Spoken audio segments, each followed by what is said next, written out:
right, let's do like an official intro because this is how I do. I'm very professional. And I just want to welcome everyone to the stream, to Community Time with Katy. That's me. Today we're starting something new, which I'm going to call CircleCI Spotlight. And I am so very excited to have a guest. First of all, now I'm not talking to myself. And two, extra excited that it's Lakeisha. Lakeisha, would you like to introduce yourself? Sure thing. So my name is Lakeisha Coston-Nhep. Probably should say what my pronouns are, which are she and her. Thank I you. didn't put that in my name. And I am a commercial. Oh, that's me. Sorry, I live on a train. I was like, if that's kudos, I'll take it. Yeah, it's for you. That's the hype train. It's the hype train. But yeah, no, so I am a commercial customer success manager here at CircleCI, and I've been with the company for a year and a half. And I'm super excited to not just chat with you, but also to engage with our amazing developer community. Y'all are fabulous, by the way. Love y'all developers. You know what? No one tells them that often. It's just me most of the time being like, "You're great." But it's nice to hear other people say it too. Yeah, no, seriously. And it's interesting because I was having a conversation with another colleague of mine who's a solutions engineer here at Circle. And I, no pun intended, I kind of told him my whole full circle about what we do and how we interact with our customers and how, you know, it all kind of permeates into the end product. So I am a novice to this space. I didn't really get into kind of the know of continuous integration and continuous development, deployment, I should say. Also, to preface, my dogs are also still in the office with me and they tend to snore. So developer communities, if you hear a low hum, a little snore in the background, it's not construction. It's not construction. It's those two little babies right there. Oh, I love them so much. The little babes. But yeah, so, you know, I'm a novice to the space and every day I'm learning something new. And I was telling him, one of my customers, super proud to say that one of our customers is next door. And I was having a conversation with them and I said, we were in the middle of, you know, talks about something serious. And I, towards the end, I said, you know, I'm a user of Nextdoor. Can I give y'all some feedback? And they were like, yes, we would love feedback. Amazing. And I said, you know, as an end user of the product, I know that you guys went through a recent kind of revamp of the app and even a revamp of the actual app icon. They're like, you noticed? It's like, I did, to the point where I was like, what the heck is this on my phone? I don't remember downloading this. But once I got into the app and just saw the changes, I really liked them. I, you know, was able as an end user to, you know, give developers and engineers feedback, live feedback on the product. It comes full circle. And I say that because, you know, the work that the developers do on the back end, it's amazing what the end product looks like, right? Because these little changes in code, your ability to push out builds, you know, at a faster rate, being able to use CircleCI to reclaim time so you can work on awesome products where me, the end user, can actually see that change. It's so awesome, right? Yeah. So the work that y'all do is pretty snazzy. And as an end user, I really appreciate it. And I noticed those little changes to the point where you change icons and change an interface. But it was all for the better. It was all awesome. So yeah, that's always nice to hear too, because I think from the developer side, especially sometimes when you're just like really far removed from the users, you don't always know. It's like feedback is priceless. It's the most helpful thing we can do. So your code matters, guys. Your code matters. I love that. So for our guests who may not be as familiar, can you explain a little bit about like what your role is? Like, what does it mean what does it mean, Lakeisha, to work in customer success? Yes. It's a groovy time. No, so what a customer success manager does, and in particular here at CircleCI, is we get to be your buddy as soon as you really kind of sign up and invest for our product. So if you are what a time to get a ghost. Sorry about that. It's all right. The joys of working at home during shelter in place in California. But I digress. So when you sign an annual agreement with CircleCI, you normally get a lovely partner like myself. And that's exactly what we are. We are your partner at CircleCI. So the biggest thing that I do is I want to ensure that you're getting the maximum return on investment with our product, with our offering, right? I want to align with you on your initiatives, right? You know, kind of those OKRs that you've set ahead.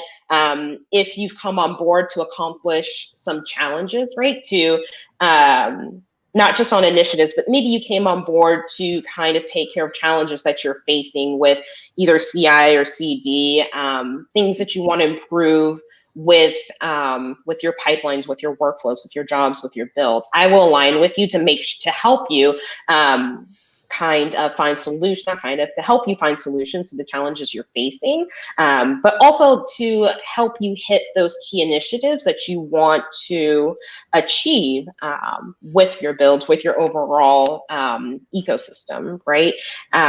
Also, I will be your first point of contact for, you know, what's new and things coming down the pipeline with CircleCI. And I also work with a larger account team as well, with my partners who are on the account executive side. I also get to partner with our amazing customer success engineers to really help with any kind of technical issues that come up. Although I'm not a technical expert, I have amazing counterparts who are technical experts, and we work together to really help our customers have a really great experience on our product. So in essence, a customer success manager is really a jack of all trades, but we are your liaison in this space at CircleCI.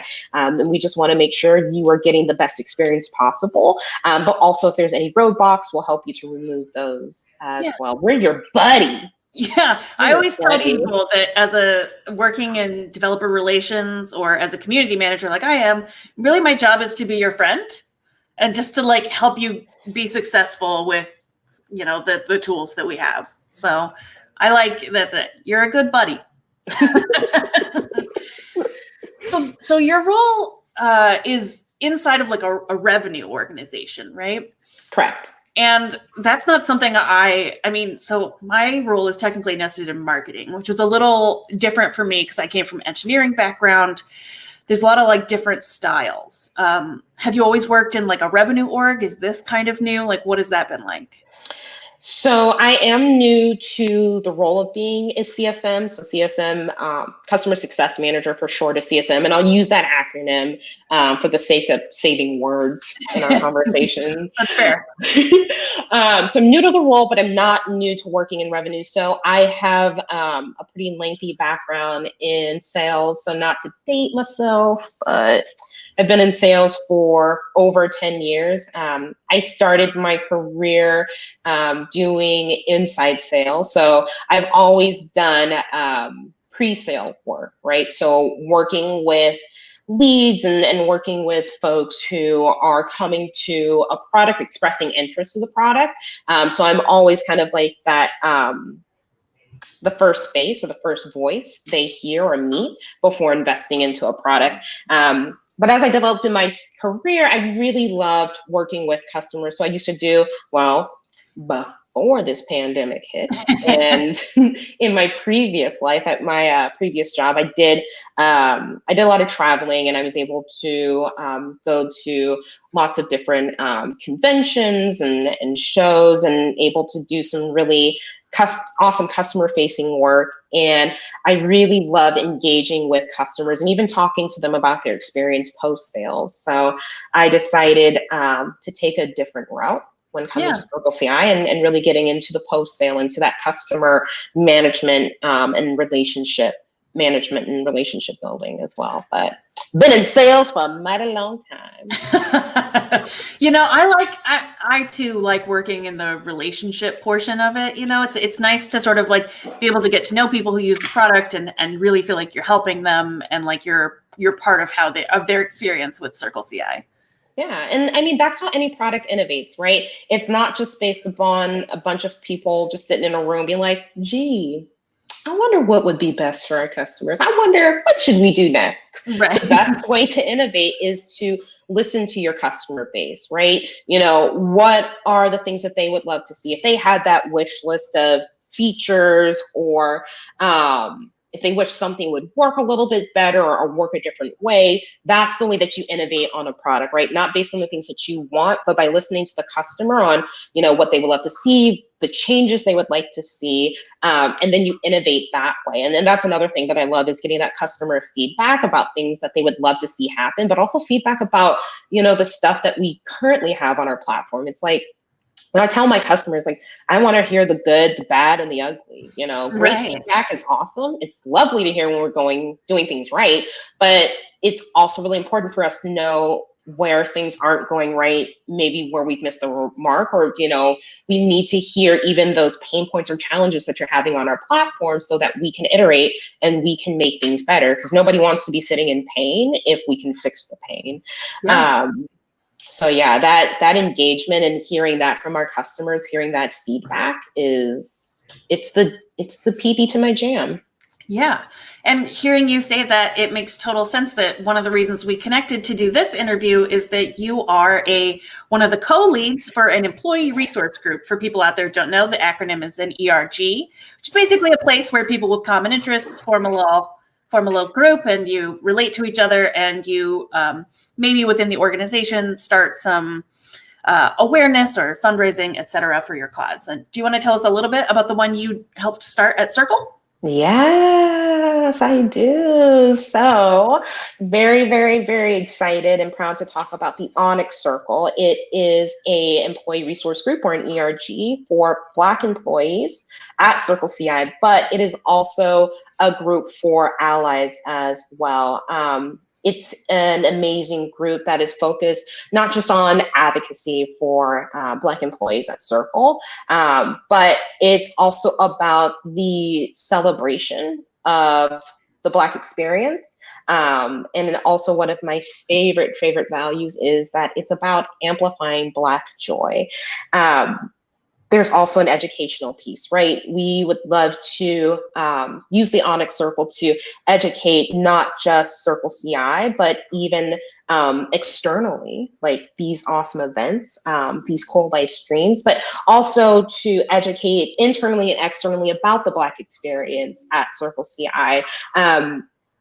You know, I've said this before, both professionally and personally, and I'll say it until probably the day I die, I love being Black. Being Black is awesome. It's such a rich culture and such a rich group to be a part of. There's such a long history to just the Black experience, like in America and also in abroad. I can mainly speak to the American experience because I live in America, in the US. But there's just such a rich culture. And another thing is that, you know, Black folks in America and abroad, we are a resilient group. And out of that resiliency comes amazing, wonderful things, whether it's visual arts, performing arts, such as film or music, literature. We've had some amazing African-American artists and writers who've just laid some amazing cultural, life-changing bombs on people. And to be a part of that rich fabric sometimes leaves me speechless, sometimes brings upon happy tears. And I would love to just funnel all that great energy into the Onyx Circle, right? Find ways to kind of permeate all that greatness into the Onyx Circle. And shameless plug, Black History Month is coming up next month. And my co-lead Sam, who is a solutions engineer at CircleCI. Awesome guy. He's the best. In conjunction with other members of the Onyx Circle, we are planning some really awesome things for Black History Month. Not gonna give out a lot because I also love surprises. Yeah. Me too. I'm looking forward to all of it. Yeah, but we're going to do some really awesome things in terms of content, in terms of some group things. Again, I don't want to give away too much, but that's kind of just a snippet of some of the really cool things that are happening with the Onyx Circle. And also advocacy. Advocacy is a really huge piece of that as well. And community engagement. We've got some really great plans to try to connect with local groups within the community. And I don't just mean within the San Francisco Bay community where you and I are located, but within the community where CircleCI has a presence, has an office presence. So we have a lot of really cool things on our roadmap for this year and moving forward. And it's just super exciting to kind of see how it all develops. So yeah, if y'all are listening and you're interested in applying, please reach out. Absolutely. Everybody. And Black engineers and developers. I know you guys are out there. We know it. We want to hear from you. I have really loved watching the Onyx Circle. Kind of, it's new, but it's been such a joy to see and to be able to sort of watch what you're planning and even just be a part of it, on the fringes has been so exciting. And I think part of that is because you're absolutely right that, like, I think what a gift it is to experience, or in my case, be in the presence of such Black excellence and Black joy. It's really beautiful. Oh, thank you. You're welcome, Lakeisha. You just make my heart glow. I wore this special unicorn hoodie for you. Yes. It does have a horn. Yes. Oh my God, I love it. But I do. Now I feel underdressed for the occasion. I tried to look all like professional. You look great. This is my version of professional. This is as good as it gets over here, I have working on the couch clothes and special occasion clothes, and neither of them is business casual. Oh God, I love it. I love it. So I wonder what you think, so the Onyx Circle is amazing. It's this, I think it's going to be able to do really wonderful things within the overall company. But do you think that there are, do you have a vision for what it would look like inside of a revenue organization to do better by their Black employees or by other, Indigenous or people of color in a revenue organization? Yeah, representation. Hands down, representation. As much as I love working post sales, and I mean, any which way you try to quote unquote get away from sales or whatever, it's once you're a salesperson, it's always still in the blood, right? You find yourself even in common life trying to sell or trying to overcome an objection and get people on the other side. You just get people to go to restaurants you like. You're just right, or it's you get into an encounter at the grocery store, and then you just find yourself no, tell me more. Tell me more about this problem that you're having. So, and I say that just because it's right, it's in your blood, it's in your DNA, and there are some amazing salespeople out there that are people of color, right? Yeah. And if you look at greater organizations, revenue organizations, not just within Circle, but in other groups, statistics show that people of color, especially Black folks, Indian folks, Latinx, we make up a very small percentage. I'm not entirely sure on the exact percentage, but I know it's well below 10%. And single digits is not enough.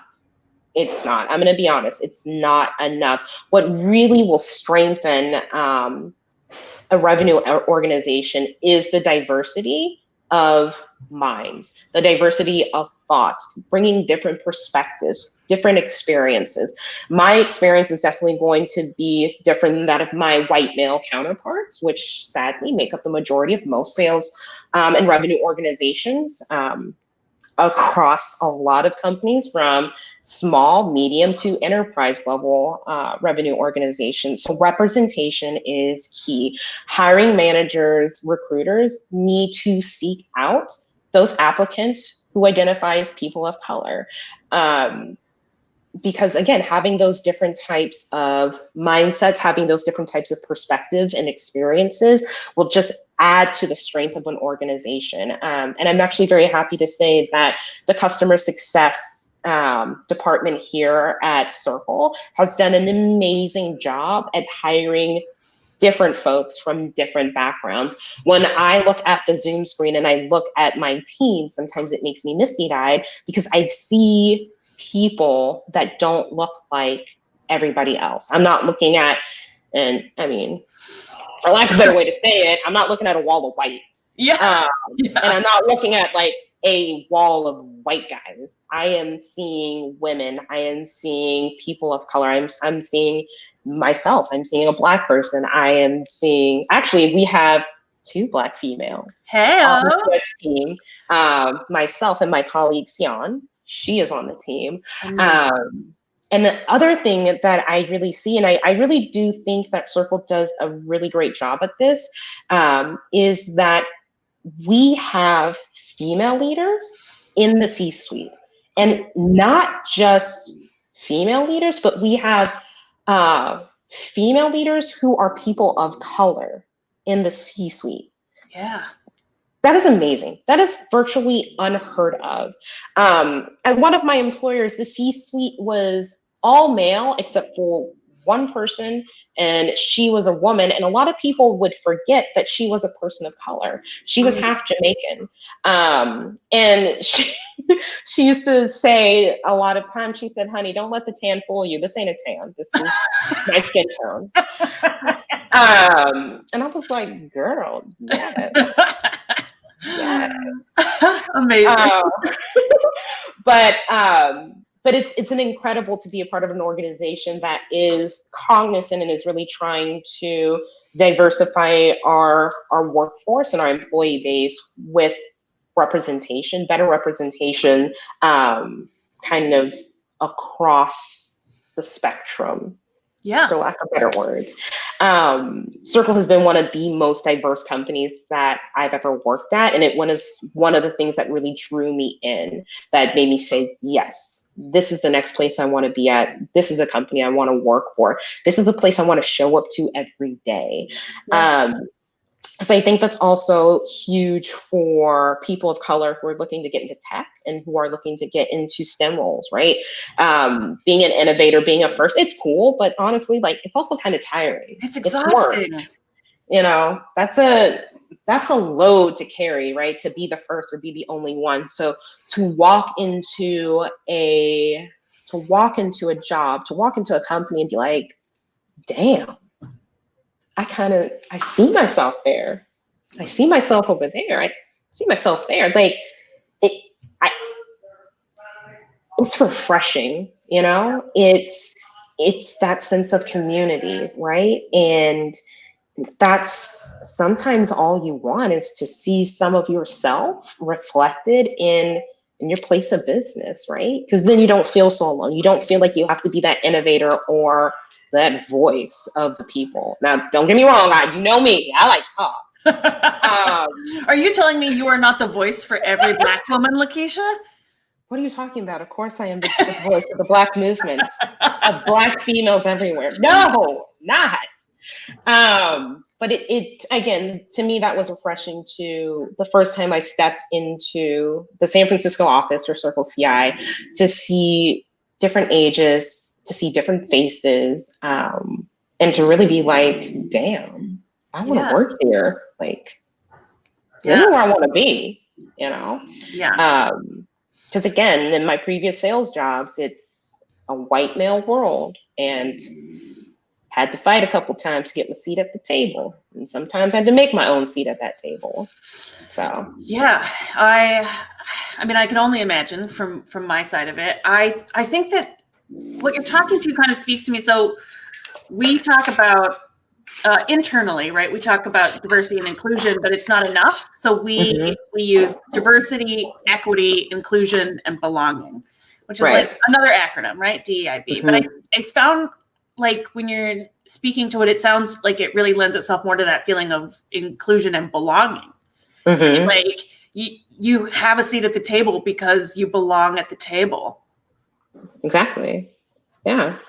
And it goes back to inviting in different perspectives and different experiences, right? Because if the table is filled with like-minded individuals, how can you really innovate and how can you really create change? If you aren't inviting different voices, you'll never know what the other side is dealing with or how the other side thinks, right?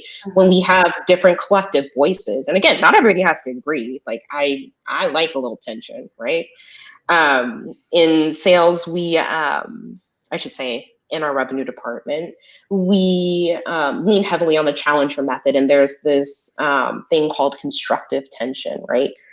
Meaning you don't always have to speak to get your point across. And sometimes you need to be silent and let the other person kind of sit into that quiet tension to really think about either the problem at hand, the challenge at hand, or to really think about the solution that needs to follow, right?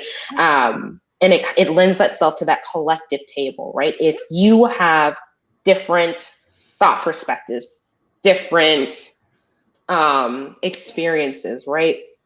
We're not always going to agree. There can be some dissent, but that will allow us to come to a place of like a mutual understanding, right? If you come to that table open to hear the other side, but hey, for all means, stand your ground too, right? If you are strong in your convictions, that's also another good thing, right? But you need those you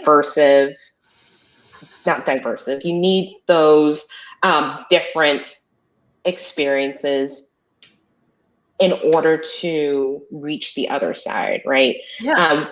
You have to have that inclusive table of different folks in order to try to accomplish or, kind of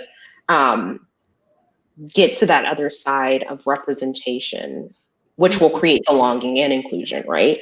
And I think that that's the great thing about our DEIB group and other DEI groups, right, is that we've obviously identified there is a need, right? We've obviously identified there is a challenge, right, where there is a lack of representation somewhere. How can we collectively work as a group to find a solution to this challenge at hand, right? And that means, we need to align not with our hiring managers, we also need to align with recruiters, right? We need to kind of look at not just the job description, but where are we actually seeking out these folks, right? I think one other thing that I would love to see, not just at Circle, but at other places, is greater representation in middle management, right? Awesome to get it at the C-suite, right? But then when you go kind of downstream, right, and you go into kind of those managers, into those team leads, right? I've noticed across organizations, it's still a pretty white world. Yeah, the ratio is still off. The ratio is very off. Yeah, it's very off. So like representation is important. We still need to work on diversifying the pool of not just the C-suite, but also middle management as well. And of course, with the ICs, with those individual contributors too, right? It's just gotta like permeate. Yeah. Jazz hands. It has to jazz hands through the revenue. Jazz hand. And then the rest. Do you think that, so we talk in a lot of these sort of movements, we talk about representation and improving hiring, which is like step number one, so important. But what do you think it means to be successful in retaining Black people in a revenue org or on a larger scale? Like, what does it take for, like, does it take extra for you to be successful at an organization? And if so, how do we like mitigate that? I think that I think the biggest thing that needs to happen, and I wouldn't even just say it's for like mainly Black employees, I think it would be a trickle down effect for all employees, right? Is support, right? I'm not saying like we have to go handhold everybody, but validation, right? Validation that you belong here, right? Yeah. I've gone through my career always wondering about every opportunity I got, right?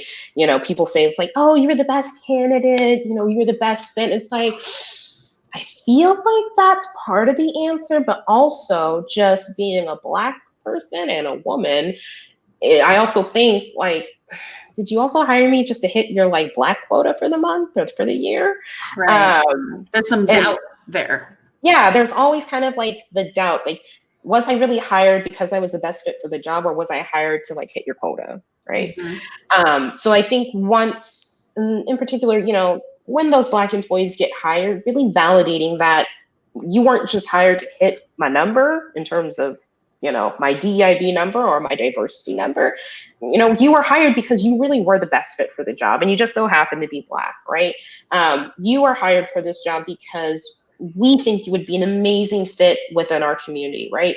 And also goes back into like fostering community and fostering belonging, right? Really letting that Black employee know like, yo, you belong here. Out of all of these people, we brought you in because you were the best. And it just so happens you're Black. That's cool. So validation and just support, right? I think companies that really do believe in and foster ERGs, employee resource groups like the Onyx Circle, will also really help with employee retention, right? Making that employee more sticky. People only want to stay, A, where they're happy, and B, they like their boss. The infamous quote, right? People don't leave companies, people leave their bosses. So again, getting that support from management, getting that support from the C-suite, that's what's also going to make that Black employee sticky, right? Sense of belonging, validation, and continual support, not just from management, but also in the resources of the company. And again, shameless plug, CircleCI does that pretty well. So y'all look it, hit a girl up. More than happy to talk more beyond this about my experience. But like, again, like Circle does a really amazing job of doing that. And I will say, like, you know, last year when the murder of George Floyd happened and Breonna Taylor, when there was just a lot of social unrest happening within our country and our country's response to that, for a lot of Black employees, it was hard, you know, and just trying to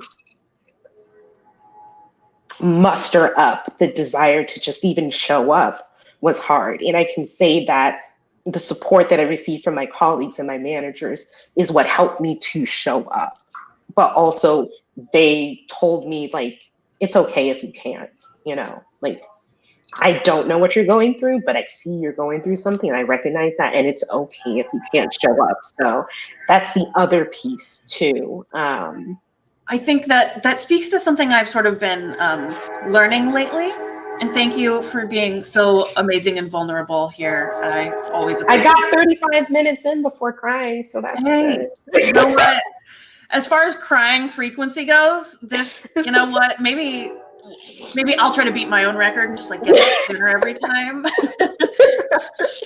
But you're kind of speaking to something that I have been learning and changing my own mind about, which is that I thought that like the best quality I could have as, I don't know, I really don't even like to call myself an ally because a lot of times that's a red flag. Do you know what I mean?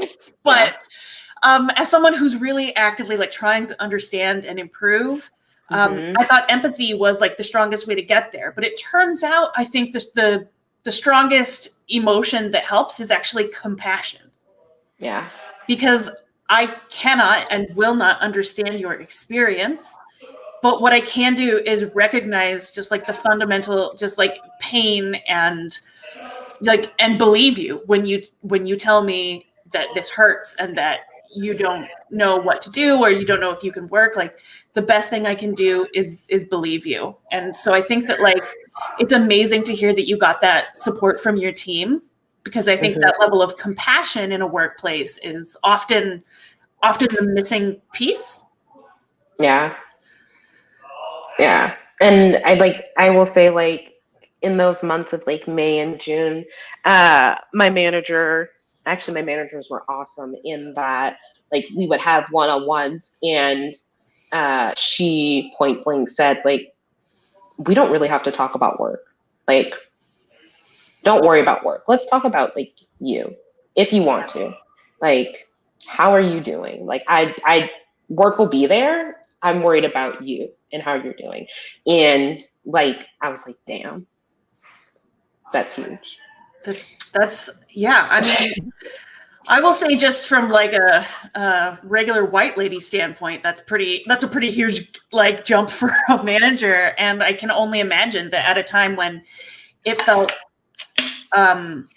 like, you know, on a larger scale, people didn't have your back, that it was and is really important to have that at work. Yeah, it was. And even our global director, and this guy is super busy. I don't even know when he sleeps sometimes, because it seems like he's either in a meeting or trying to support all parts of our team, because we have an amazing customer success team in Japan, and he will be up late, like, chatting with them. He made sure that he made time out of his schedule to talk and communicate. So I know this is mainly for developers, but any folks interested in customer success, we have some openings available. So if you would like to work with Rob or Jaya, who is part of the management team, these are the wonderful people I'm talking about. But yeah, just like making time to connect with your employees beyond the work, I think, is huge, right? And again, it goes back to belonging, and it goes back to validation, right? It's just important to know that they care about the person and not just the work. Yeah, I think that that's a really amazing connection to have, and also speaks to how, even like, I'll say it from an engineering perspective, if you go to an engineering conference, you'll see a difference between what people call technical talks and then soft talks. But I really I'm not a big fan of the phrase soft talks, because I'm like, what you're talking about is like life skills, right? Like, this is my ability to like understand the people I work with and build connections and like respect them in the way that matters to them and not just to me. And so the fact that, one, you were able to get that like in the revenue org, like, honestly makes me love our revenue team more than I already did. But also it gives a little hope too. To, I think, a lot of folks who may not currently experience that, or hope that, you know, that's what they're trying to do on their teams. Like, that kind of personal connection, it really matters on a professional level. It does. And it even goes to speak to like mental health, right? Like, just having the peace of mind that your superiors like give a poop about you as a human being, you know, that makes you want to work a little bit harder. That makes you want to hit like your own internal initiatives and objectives, because you know that there are people who are invested in your success, but like, they really mean it. You know, it's like, I'm not just a number. I'm not just a part of your quota. I'm not a part of just like the bigger organization number. Like, you care about me. And I can even say that about our CRO, our Chief Revenue Officer, Jane Kim. Like, she really cares about the people in her organization. And I've had some amazing conversations with her. She's even the executive sponsor for the Audit Circle for our ERG. I love her. Love me some Jane Kim. Even our legal counsel with June Ko, amazing human. Yeah. Overall amazing human. So and like, again, they really do care about the people. And I never want to blow smoke up somebody's butt, or, you know, stream a bunch of BS. That's also why I was not like, I felt like I'm a horrible salesperson. I'm just a little too honest. Like, I feel like this ain't gonna be the right fit. I've gotten that feedback. I'll tell like a prospect, like, yo, I don't think this will work for you. Like, I really want you to be happy. I just don't think this is gonna work for you. And matter of fact, let me suggest A, B, and C.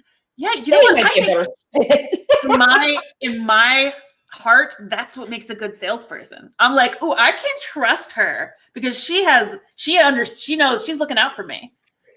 I've had people turn around like, no, I want it more. And I'm like, as long as you fully understand the words that are coming out of my mouth, sign up. But I'm just letting you know, may not work out. But again, you want to do it, let's do it.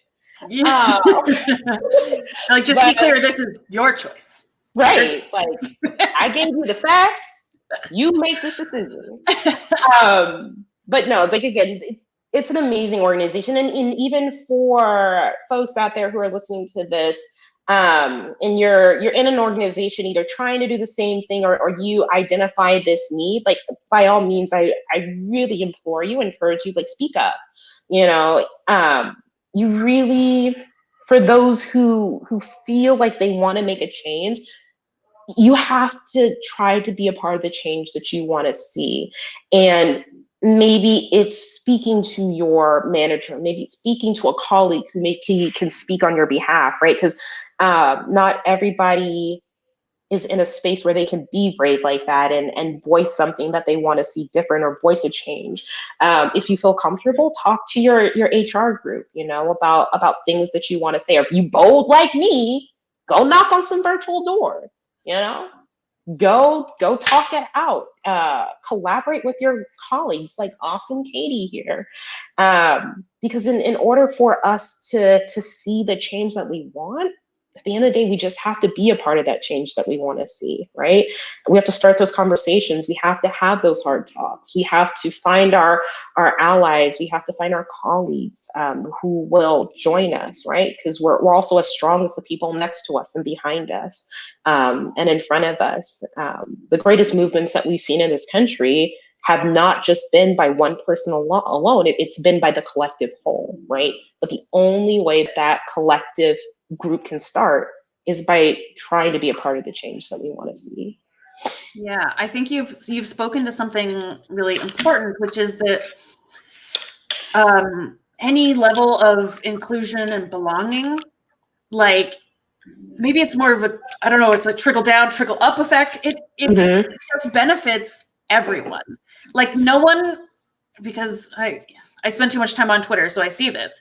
Some white people, let me be very clear. Some white people are very afraid that they lose something by people of color, Black people, Latinx folks gaining something. But that's not how it works. When Black people win, we all win. Like, when Indigenous people win, we all win. Like, there's no loser in this situation unless you just choose to be a loser. I couldn't say it any better. I mean, let's look at our election. Yeah, I'm just throwing it out there. You know, I'm just gonna say, like, you know, some people are just losers. You know, and you just gotta accept it and move on out of your big old White House. Yeah, take the L. Take the L. Get in your helicopter and never come back. Go off into the sunset. Yeah, just whatever it is.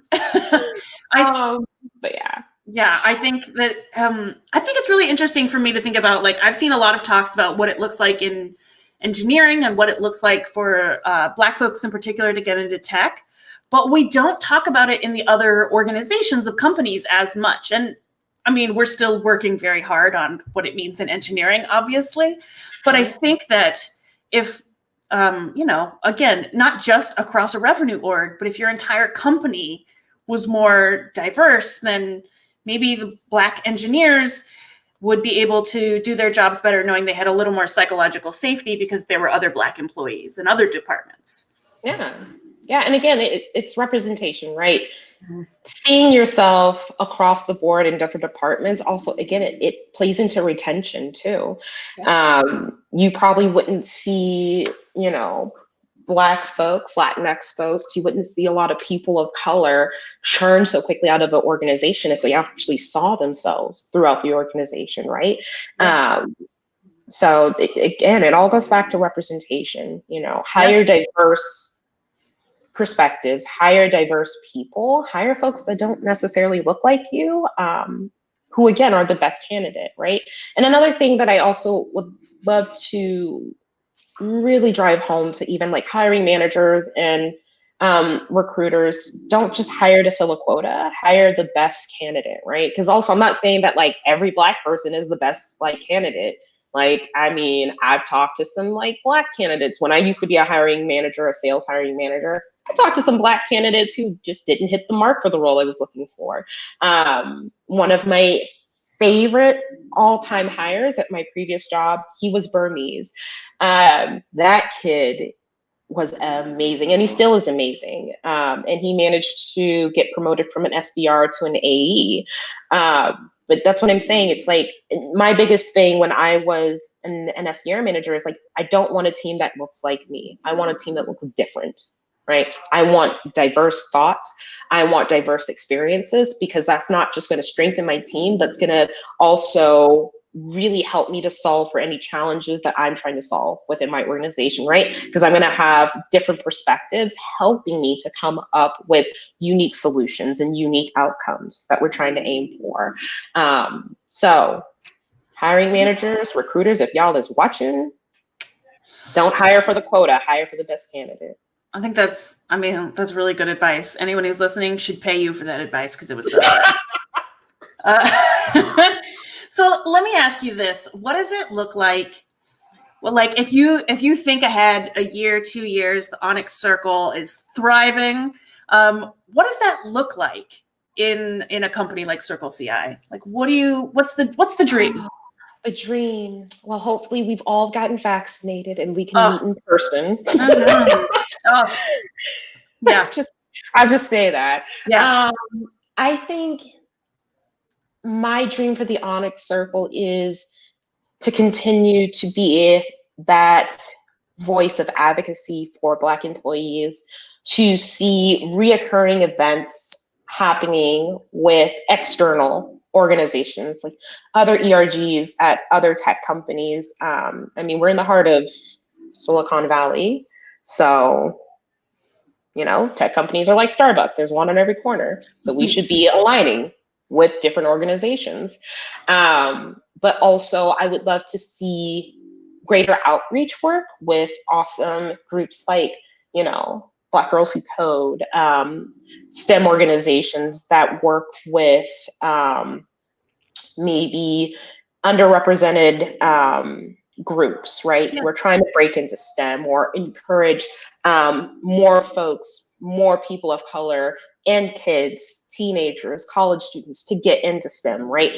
I would love to see the Onyx Circle be a part of that, be like a stream that funnels into a river, that funnels into a greater pool to really help the generation behind us. One of the things that I would love is to see the Onyx Circle establish legacy, right? Because it's the work that we do today that helps create a path for those who come after us tomorrow. And I think we heard that theme during the inauguration, right? The work, the foundation we build today, it's not for us. It's really for those who come after us. If I were to move on to another opportunity, I would love to see this Onyx Circle still stand and really accomplish on those goals of equity, of amplifying joy, of educating about the Black experience, but also connecting with outer communities, right?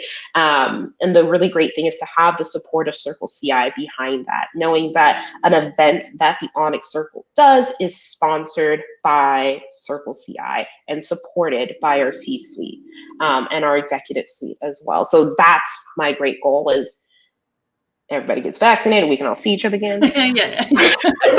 Let's pretend we're in the future. for the future. But, you know, Greater will be involved in the community. We will be educating inside and outside of Circle, you know, all with the full support of our executives. And just also, again, having fun with it. Like, all seriousness aside, like, I'm about fun. And celebrating diversity is fun. Amplifying Black joy is fun. I'm a nerd, so school and education is fun. Same. So that's what I would love to see in in the next year or 2 years with the Onyx Circle is, you know, really hitting the ground running on all these initiatives that we want to accomplish and seeing it be a reoccurring theme or reoccurring events per se. I think that's a really beautiful vision. And Thank you. I look forward to seeing it. I think it would be nice if we could reduce the number of firsts. Do you know what I mean?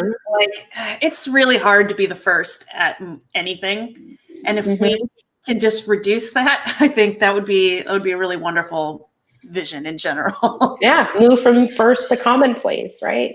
Instead of having to talk about what we would love to see, talk about what we see, right?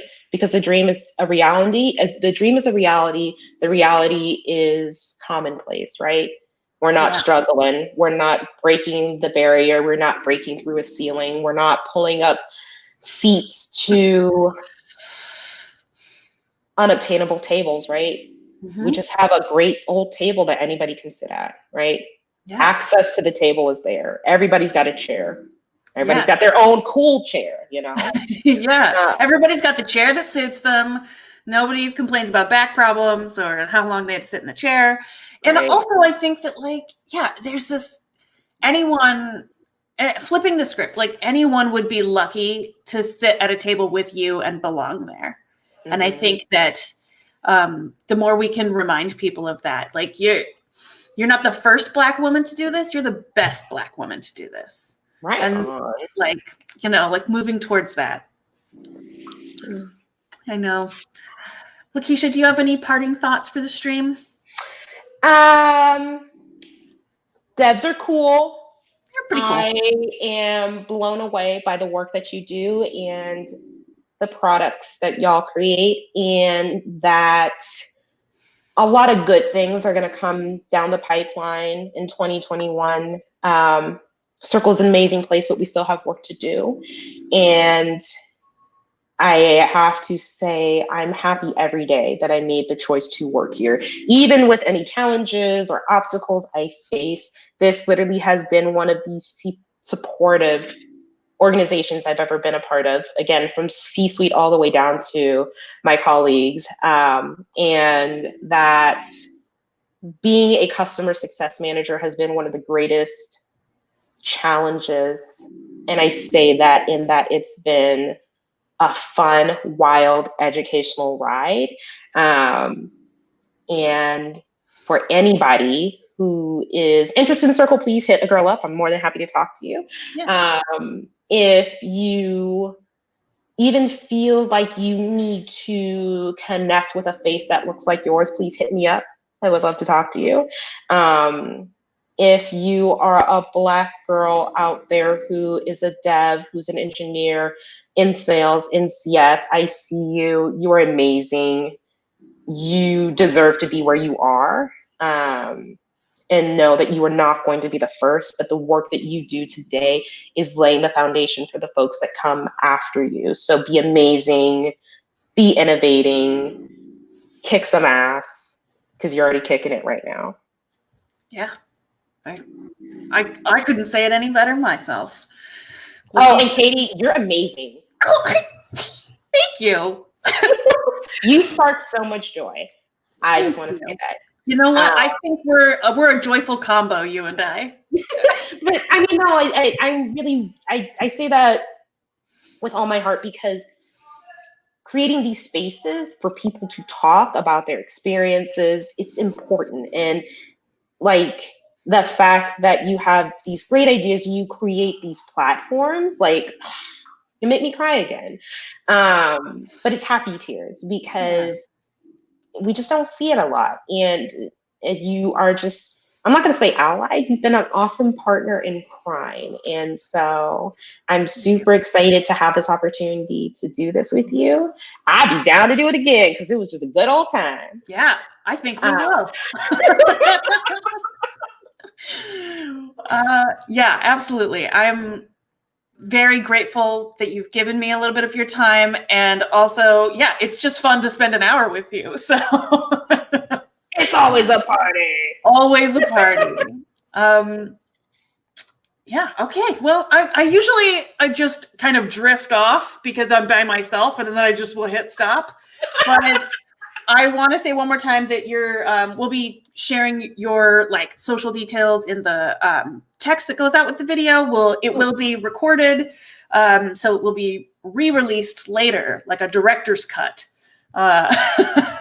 Nice. And yeah, anyone who wants to can certainly reach out to me or Lakeisha if Circle's hiring. You could talk to Lakeisha about it. You could talk to me. You can talk to any of our wonderful engineers. Yeah, we're just happy to have you. And I want to thank you all for your time today. And I want to thank Lakeisha again so much. Thank you. Thank you, Katy. You're welcome. Goodbye, everyone.